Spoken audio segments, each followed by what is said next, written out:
بخشنے والا ہے، مہربان ہے۔ اور یہودیوں پر ہم نے سب ناخن والے جانور حرام کر دیے تھے، اور گایوں اور بھیڑ بکریوں سے ان کی چربی ان پر حرام کر دی تھی، سوائے اس کے جو ان کی پیٹھ پر لگی ہو یا آنتوں میں لگی ہو یا ہڈی سے ملی ہو۔ یہ سزا ہم نے ان کو ان کی شرارت کے سبب دی تھی، اور ہم یقیناً سچ کہنے والے ہیں۔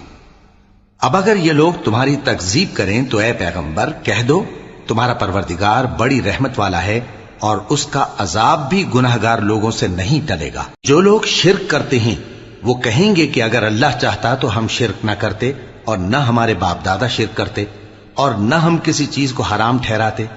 اسی طرح ان لوگوں نے تکذیب کی تھی جو ان سے پہلے تھے، یہاں تک کہ ہمارے عذاب کا مزہ چکھ کر رہے۔ کہہ دو، کیا تمہارے پاس کوئی سند ہے؟ اگر ہے تو اسے ہمارے سامنے لاؤ۔ تم لوگ تو بس گمان کے پیچھے چلتے اور اٹکل کے تیر چلاتے ہو۔ کہہ دو کہ اللہ ہی کی حجت غالب ہے، پھر اگر وہ چاہتا تو تم سب کو ہدایت دے دیتا۔ کہو کہ اپنے گواہوں کو لاؤ جو بتائیں کہ اللہ نے یہ چیزیں حرام کی ہیں، پھر اگر وہ آ کر گواہی دیں تو تم ان کے ساتھ گواہی نہ دینا، اور نہ ان کی خواہشوں کی پیروی کرنا جو ہماری آیتوں کو جھٹلاتے ہیں اور جو آخرت پر ایمان نہیں لاتے، اور بتوں کو اپنے پروردگار کے برابر ٹھہراتے ہیں۔ کہو کہ لوگو آؤ، میں تمہیں وہ چیزیں پڑھ کر سناؤں جو تمہارے پروردگار نے تم پر حرام کر دی ہیں۔ ان کی نسبت اس نے اس طرح ارشاد فرمایا ہے کہ کسی چیز کو اللہ کا شریک نہ بنانا، اور ماں باپ سے بدسلوکی نہ کرنا، بلکہ حسن سلوک کرتے رہنا، اور ناداری کے اندیشے سے اپنی اولاد کو قتل نہ کرنا، کیونکہ تم کو اور ان کو ہم ہی رزق دیتے ہیں۔ اور بے حیائی کے کام ظاہر ہوں یا پوشیدہ ان کے پاس نہ پھٹکنا، اور کسی شخص کو جس کے قتل کو اللہ نے حرام کر دیا ہے قتل نہ کرنا، مگر جائز طور پر، یعنی جس کا شریعت حکم دے۔ ان باتوں کی وہ تمہیں تاکید کرتا ہے تاکہ تم سمجھو۔ اور یتیم کے مال کے پاس بھی نہ جانا مگر ایسے طریق سے کہ بہت ہی پسندیدہ ہو، یہاں تک کہ وہ جوانی کو پہنچ جائے، اور ناپ اور تول انصاف کے ساتھ پوری پوری کیا کرو۔ ہم کسی کو ذمہ دار نہیں بناتے مگر اس کی طاقت کے مطابق، اور جب کسی کی نسبت کوئی بات کہو تو انصاف سے کہو، گو کہ وہ تمہارا رشتہ دار ہی ہو، اور اللہ کے عہد کو پورا کرو۔ ان باتوں کا اللہ تمہیں حکم دیتا ہے تاکہ تم نصیحت قبول کرو، اور یہ کہ میرا سیدھا رستہ یہی ہے تو تم اسی پر چلنا، اور دوسرے رستوں پر نہ چلنا کہ ان پر چل کر اللہ کے رستے سے الگ ہو جاؤ گے۔ ان باتوں کا اللہ تمہیں حکم دیتا ہے تاکہ تم پرہیزگار بنو۔ ہاں، پھر سن لو کہ ہم نے موسیٰ کو کتاب عنایت کی تھی تاکہ ہم ان لوگوں پر جو نیکوکار ہیں نعمت پوری کر دیں، اور اس میں ہر چیز کا بیان ہے، اور ہدایت ہے اور رحمت ہے، تاکہ ان کی امت کے لوگ اپنے پروردگار کے روبرو حاضر ہونے کا یقین کریں۔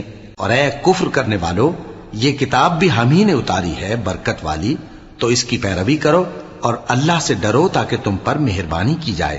اور اس لیے اتاری ہے کہ تم یوں نہ کہو کہ ہم سے پہلے 2 ہی گروہوں پر کتابیں اتری ہیں اور ہم ان کے پڑھنے سے بے خبر تھے، یا یہ نہ کہو کہ اگر ہم پر بھی کتاب نازل ہوتی تو ہم ان لوگوں کی نسبت کہیں سیدھے رستے پر ہوتے۔ سو اب تو تمہارے پاس تمہارے پروردگار کی طرف سے دلیل اور ہدایت اور رحمت آ گئی ہے، تو اس سے بڑھ کر ظالم کون ہوگا جو اللہ کی آیتوں کی تکذیب کرے اور ان سے لوگوں کو پھیرے۔ جو لوگ ہماری آیتوں سے پھیرتے ہیں اس پھیرنے کے سبب ہم ان کو برے عذاب کی سزا دیں گے۔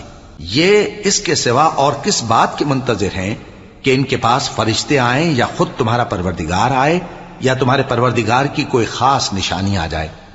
جس روز تمہارے پروردگار کی خاص نشانی آ جائے گی تو جو شخص پہلے ایمان نہیں لایا ہوگا اس وقت اسے ایمان لانا کچھ فائدہ نہیں دے گا، یا جس نے اپنے ایمان کی حالت میں نیک عمل نہیں کیے ہوں گے تو گناہوں سے توبہ کرنا مفید نہ ہوگا۔ اے پیغمبر، ان سے کہہ دو کہ تم بھی انتظار کرو، ہم بھی انتظار کرتے ہیں۔ جن لوگوں نے اپنے دین کے حصے بکھرے کر لیے اور خود بھی کئی فرقے ہو گئے، ان سے تم کو کچھ کام نہیں، ان کا کام اللہ کے حوالے۔ پھر جو کچھ وہ کرتے رہے ہیں وہ ان کو سب بتائے گا۔ جو کوئی اللہ کے حضور نیکی لے کر آئے گا تو اس کو ویسی 10 نیکیاں ملیں گی، اور جو برائی لائے گا تو اسے سزا اس جیسی ہی ملے گی، اور ان پر ظلم نہیں کیا جائے گا۔ کہہ دو کہ مجھے میرے پروردگار نے سیدھا رستہ دکھا دیا ہے، یعنی دین صحیح، طریقہ ابراہیم کا جو ایک اللہ ہی کے ہو رہے تھے اور مشرکوں میں سے نہ تھے۔ یہ بھی کہہ دو کہ میری نماز اور میری قربانی اور میرا جینا اور میرا مرنا سب اللہ رب العالمین ہی کے لیے ہے، جس کا کوئی شریک نہیں، اور مجھ کو اسی بات کا حکم ملا ہے اور میں سب سے اول فرما بردار ہوں۔ کہو کیا میں اللہ کے سوا کوئی اور آقا تلاش کروں، جبکہ وہی تو ہر چیز کا مالک ہے، اور جو کوئی برا کام کرتا ہے تو اس کا ضرر اسی کو ہوتا ہے، اور کوئی شخص کسی دوسرے کے گناہ کا بوجھ نہیں اٹھائے گا۔ پھر تم سب کو اپنے پروردگار کی طرف لوٹ کر جانا ہے، تو جن جن باتوں میں تم اختلاف کیا کرتے تھے وہ تم کو بتائے گا، اور وہی تو ہے جس نے زمین میں تم کو اپنا نائب بنایا اور ایک کے دوسرے پر درجے بلند کیے، تاکہ جو کچھ اس نے تمہیں بخشا ہے اس میں تمہاری آزمائش کرے۔ بے شک تمہارا پروردگار جلد عذاب دینے والا ہے، اور بے شک وہ بخشنے والا ہے، مہربان بھی ہے۔ شروع اللہ کا نام لے کر جو بڑا مہربان نہایت رحم والا ہے۔ الف لام میم صاد۔ اے نبی، یہ کتاب جو تم پر نازل ہوئی ہے اس سے تمہیں تنگ دل نہیں ہونا چاہیے۔ یہ نازل اس لیے ہوئی ہے کہ تم اس کے ذریعے سے لوگوں کو ڈر سناؤ، اور یہ ایمان والوں کے لیے نصیحت ہے۔ لوگوں، جو کتاب تم پر تمہارے پروردگار کے ہاں سے نازل ہوئی ہے اس کی پیروی کرو، اور اس کے سوا اور رفیقوں کی پیروی نہ کرو، اور تم کم ہی نصیحت قبول کرتے ہو۔ اور کتنی ہی بستیاں ہیں کہ ہم نے تباہ کر ڈالیں، جن پر ہمارا عذاب یا تو رات میں آتا تھا جبکہ وہ سوتے تھے، یا دن کو جب وہ قیلولہ یعنی دوپہر کو آرام کرتے تھے، تو جس وقت ان پر عذاب آتا تھا ان کے منہ سے یہی نکلتا تھا کہ ہائے ہم اپنے اوپر ظلم کرتے رہے۔ تو جن لوگوں کی طرف پیغمبر بھیجے گئے ہم ان سے بھی پرسش کریں گے اور پیغمبروں سے بھی پوچھیں گے، پھر اپنے علم سے ان کے حالات بیان کریں گے، اور ہم کہیں غائب تو نہیں تھے۔ اور اس روز اعمال کا تلنا برحق ہے، تو جن لوگوں کی تولیں بھاری ہوں گی وہ تو کامیاب ہیں، اور جن کی تولیں ہلکی ہوں گی تو یہی لوگ ہیں جنہوں نے اپنے آپ کو خسارے میں ڈالا، اس لیے کہ ہماری آیتوں کے بارے میں بے انصافی کرتے تھے۔ اور ہم ہی نے زمین میں تمہارا ٹھکانہ بنایا، اور اس میں تمہارے لیے اسباب معیشت پیدا کیے، مگر تم کم ہی شکر کرتے ہو۔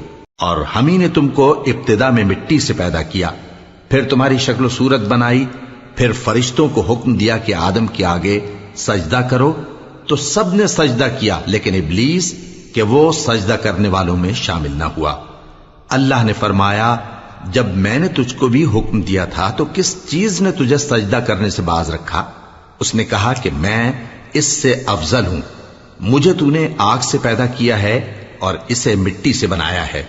فرمایا، تو بہشت سے اتر جا، تجھے شایع نہیں کہ یہاں تکبر کرے، پس نکل جا کہ تو ذلیل لوگوں میں سے ہے۔ اس نے کہا کہ مجھے اس دن تک مہلت عطا فرما جس دن لوگ قبروں سے اٹھائے جائیں گے۔ فرمایا، اچھا، تجھ کو مہلت دی جاتی ہے۔ بولا کہ مجھے تو نے گمراہ کیا ہی ہے، میں بھی تیرے سیدھے رستے پر ان کو گمراہ کرنے کے لیے بیٹھوں گا، پھر ان کے آگے سے اور پیچھے سے اور دائیں سے اور بائیں سے غرض ہر طرف سے آؤں گا، اور تو ان میں اکثر کو شکر گزار نہیں پائے گا۔ اللہ نے فرمایا، نکل جا یہاں سے پاجی مردود، جو لوگ ان میں سے تیری پیروی کریں گے میں ان کو اور تجھ کو جہنم میں ڈال کر تم سب سے جہنم کو بھر دوں گا۔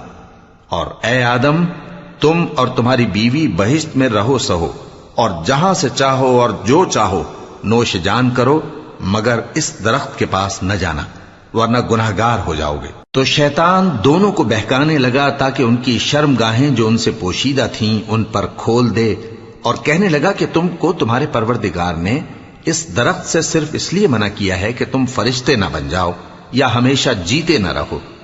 اور ان سے قسم کھا کر کہا کہ میں تو تمہارا خیر خواہ ہوں۔ غرض مردود نے دھوکہ دے کر ان کو معصیت کی طرف کھینچ ہی لیا۔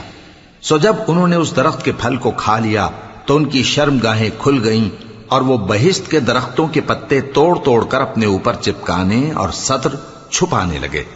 اور ان کے پروردگار نے ان کو پکارا کہ کیا میں نے تم کو اس درخت کے پاس جانے سے منع نہیں کیا تھا، اور جتا نہیں دیا تھا کہ شیطان تمہارا کھلم کھلا دشمن